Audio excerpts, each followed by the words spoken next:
জানানো যাচ্ছে উপর থেকে ক্যামেরা তো আর একটা দৌড়ের দ্বিতীয় জামাত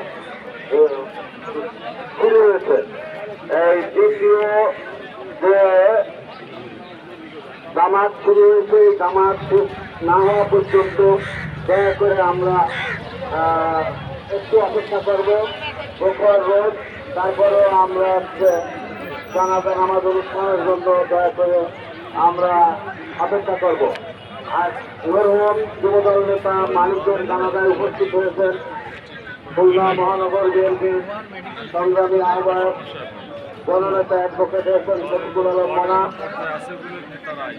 জেলা বিএনপির সংগ্রামী আহ্বায়ক মনিরুজ্জামান মন্টু, খুলনা মহানগর বিএনপির সংগ্রামী সদস্য সচিব শফিকুল আলম শহীদ।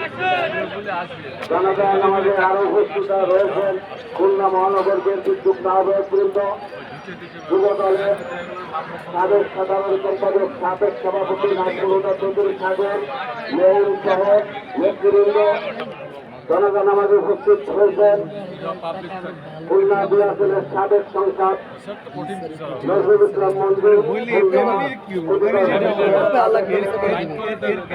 মনিরুজ্জামান মনি ভাই সহ